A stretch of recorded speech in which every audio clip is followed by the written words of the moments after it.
Bonjour à tous, nous nous retrouvons encore une fois pour des modifications apportées à notre petite CNC. Un grand merci à tous, vous êtes de plus en plus nombreux à me suivre et ça me fait chaud au cœur. D'après une idée de François, un support de Z a été inclus sans perçage du bloc moteur. Vous trouverez les fichiers sur le dossier Thingiverse.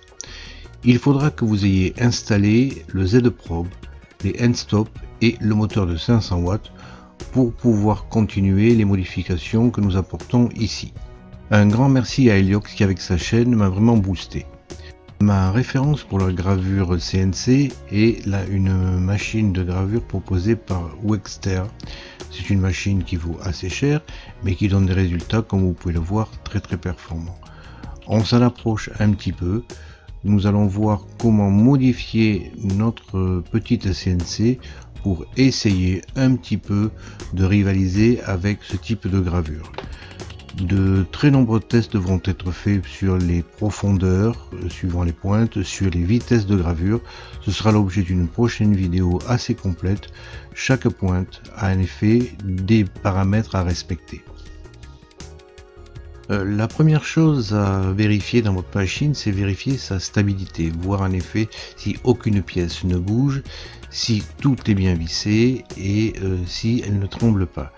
Il va falloir en particulier bien vérifier le bloc moteur, que celui-ci après le bricolage était bien fixé, qu'il n'y ait aucun déplacement latéral ou vertical après l'avoir mis en place. Vérifiez également la stabilité du plateau, que celui-ci ne bouge pas lorsque les moteurs sont à l'arrêt. Il est nécessaire qu'il soit bien stable. Faites très attention au support moteur.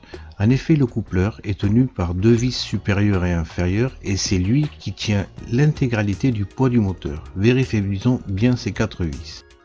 Voici quelques exemples de gravures obtenues avec l'utilisation du système d'aspiration.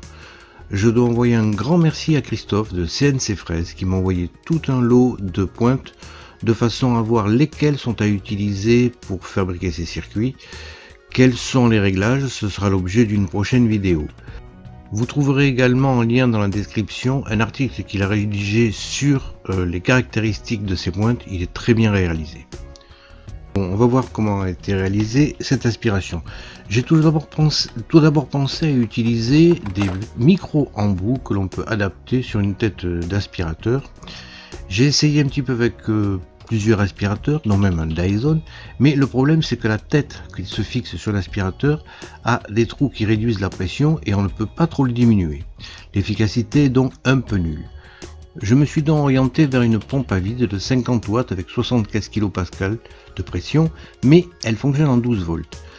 J'ai donc choisi de prendre un transformateur 24 volts, 12 volts. En effet, on peut trouver du 24 volts sur la carte mère. Il est assez bien construit et en aluminium. Il va vous falloir également un tube flexible de pression avec 4 mm de diamètre interne. Alors ce n'est pas celui que vous voyez sur la photo. Il me faut aussi le câble de l'ancien moteur que l'on va réutiliser et enfin donc la pompe à pression. Et nous allons installer tout ce matériel sur la CNC. Au passage que le pôle positif est bien identifié sur cette pompe.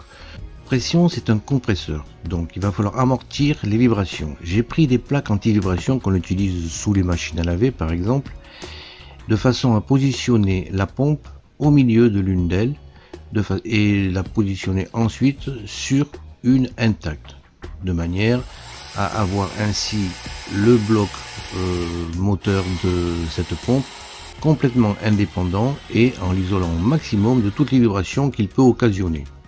Il est important de bien fixer cette pompe de façon qu'elle ne puisse plus bouger et qu'elle n'occasionne aucune vibration lors de la gravure.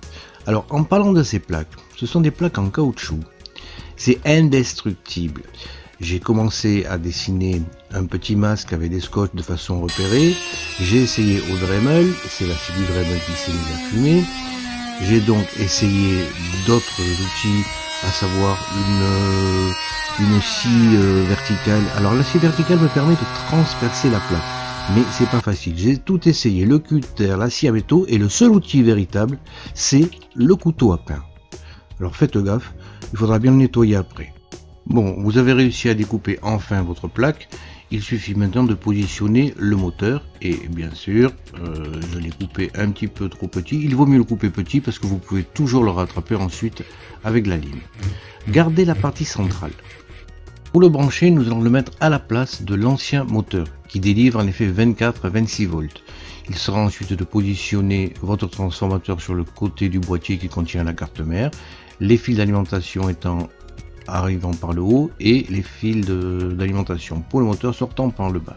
Vous coupez un petit bout de votre fil de l'ancien moteur que vous soudez et vous le rebranchez donc à l'emplacement initialement prévu pour ce moteur.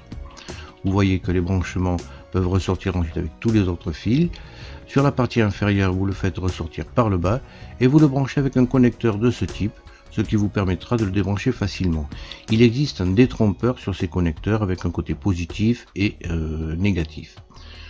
Du côté de la pompe, vous reprenez le même câble de l'ancien moteur et vous branchez un autre connecteur qui va pouvoir s'en ficher dans le précédent, ce qui vous permettra de positionner la pompe à distance de votre CNC sans que celle-ci soit sujette aux vibrations occasionnées par le moteur.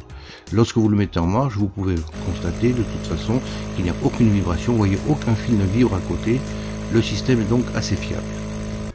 Bon, on va maintenant faire le branchement des tubes sur la pompe à vide. Vous avez deux sorties avec le sens du courant de l'air indiqué par des flèches. Je les ai un petit peu soulignés en noir pour qu'on les voit mieux. Pour l'évacuation, j'ai mis un tube qui rentre très facilement. En fait, si vous voulez savoir, c'est un tube de poche urinaire. Bon, vous le prenez non usagé. De l'autre côté, nous allons mettre un petit tube qui fait 6 mm de diamètre extérieur et 4 intérieur, de façon à ce que l'évacuation soit identique à celle fournie par la pompe et qu'il n'y ait pas de perdition de pression. Il va falloir l'insérer dedans, mais les diamètres étant les mêmes, c'est un petit peu difficile. Nous allons donc dilater un petit peu cette extrémité. Il vous suffit d'enfoncer un stylo bic dedans de façon à commencer la dilatation et vous chauffez ensuite avec un canon à air chaud tout en enfonçant progressivement le tuyau dans le stylo. Au bout d'un moment, ça sera dilaté, vous attendez que l'ensemble refroidisse et vous pourrez alors très facilement l'insérer sur la pompe à vide sans aucun problème. Le tube va suivre ensuite les mouvements de la tête de gravure. Ceux qui ont déjà mis le moteur en place, il suffira de percer 4 trous et de mettre un petit support. J'ai mis également un fichier de Thingiverse qui contient le support intégré pour ceux qui n'ont pas installé. Vous le faites passer ensuite dans le guide supérieur que vous avez fixé avec une vis M3. Il est large de façon à permettre au tube de coulisser facilement. Lors du mouvement de gravure, il ne sera pas gêné. Vous le faites glisser ensuite dans le passage de la tête. Alors je vous conseille de mettre deux rondelles de façon à ce que lorsque vous vissiez votre tube, celui-ci ne soit pas écrasé par la vis. Les dimensions de la vis permettent juste le blocage du tube. Vous constatez qu'il ne peut en effet absolument pas bouger. Si vous le dévissez un petit peu, il parviendra par contre à glisser et vous pourrez le régler plus facilement. Je vous conseille de faire le réglage depuis le haut du support. Profitez-en pour mettre un petit point de colle sur le N-Stop Z de façon à ce qu'il n'y ait pas de problème. Bon, maintenant il va falloir que le tube ait cette forme à peu près, soit dirigé vers la tête. Je vous présente ici ma boîte à coudées. Alors il y a de la poudre. Bon, la poudre c'est du sable fin. Le sable fin vous l'obtenez en prenant encore un accessoire de cuisine, vous le filtrez progressivement avec des petites passoires. Il vous faut ensuite un bouchon, ce petit entonnoir que vous trouverez dans les fichiers Thingiverse aussi, et vous vous servez ensuite d'une tête de pipette utilisée pour la peinture que vous remplissez de sable. Progressivement vous le versez dedans, de façon à ce que vous en ayez au moins sur une quinzaine de centimètres. Redressez le tube de façon que le sable coulisse facilement. Vous videz ensuite le trou plein, c'est pas nécessaire d'aller très loin. On débranche tout et vous bloquez l'extrémité du tube dans un bouchon sur lequel vous aurez percé un trou de 6 mm. sable. Le sable, ça s'immisce un petit peu partout, c'est de la silice et ça résiste à la chaleur. Vous essayez de faire aller le sable plus vers le bas possible, de façon à ce que vous puissiez chauffer votre tube sans qu'il n'y ait de déformation au niveau du diamètre intérieur. C'est une astuce de plombier. On utilise ça pour couder les tuyaux en cuivre. Une fois que vous avez fait votre coudure, vous videz tout le sable contenu et vous voyez que votre tuyau est coudé. Il faudra peut-être vous y prendre à plusieurs fois de façon à avoir le bon angle. Et quand vous le positionnez, faites-le glisser au-dessus de la vis de blocage, c'est plus facile. Une fois que vous avez la bonne position, vous le resserrez et vous devez avoir votre tube un petit peu comme ça. J'ai fait aussi un autre essai avec un tube de cuivre de 6 mm extérieur et 4 intérieur. Par contre, il faut le chauffer avec une lampe à souder, toujours en mettant le sable dedans. Je vais peut-être en fait m'en servir, je vais voir. Bon, nous allons voir ce que ça donne. Alors je passe en mode donc aspiration. Mais vous allez voir, il y a un petit problème parce qu'en fait, les fragments de cuivre qui sont découpés partent un petit peu dans tous les sens et ça ne nettoie pas effectivement au niveau de la gravure. Alors je vais peut-être mettre un aimant, je vais voir, vous proposer peut-être une autre solution. Par contre, si vous passez en mode soufflage, en inversant simplement les tuyaux au niveau de la pompe à vide, c'est beaucoup plus propre effectivement. Vous pouvez ainsi obtenir des gravures pas type Wexter, mais on s'en approche un petit peu. Et quand on fait le nettoyage, vous voyez que votre plaque est parfaitement gravée. Faites ensuite glisser votre doigt sur la gravure pour voir s'il n'y a pas d'aspérité. Et ça donne quand même un résultat plus que correct. Le contrôle qualité que je fais sur les plaques est très technique, vous allez le voir. Tout d'abord, je regarde comme ça, je fais glisser mon doigt de façon à voir, suivant les vitesses, quelle est la plus adaptée. Quand il n'y a pas, quand vous sentez rien, c'est que c'est ok. Vous faites ensuite le test à la lampe, de façon à voir si votre plaque est bien gravée. Bien sûr, ensuite, on regarde le circuit au microscope de façon à voir si toutes les pistes sont correctes. Enfin, vous pouvez tester votre circuit avec un testeur numérique. Lorsque les deux pointes se touchent, vous voyez qu'il y a un courant qui passe, vous le réglez sur ohmmètre 2 kg, ça suffit. Lorsque vous mettez les pointes l'une sur une piste et sur le fond de la piste, vous voyez qu'il n'y a rien, et quand vous touchez deux contacts sur la même piste, il apparaît. Pour automatiser le processus d'aspiration, il suffit dans FlatCam de mettre Spindle Speed à 1000. Il va mettre donc en marche le moteur, mais sur la branche du moteur, vous allez maintenant brancher votre système d'aspiration et ainsi chaque fois que votre gravure démarrera, l'aspiration se fera. Le problème ensuite, c'est que notre système d'aspiration est un système de soufflage, donc il va falloir avec un petit aspirateur aspirer tous les débris de cuivre que vous pouvez avoir.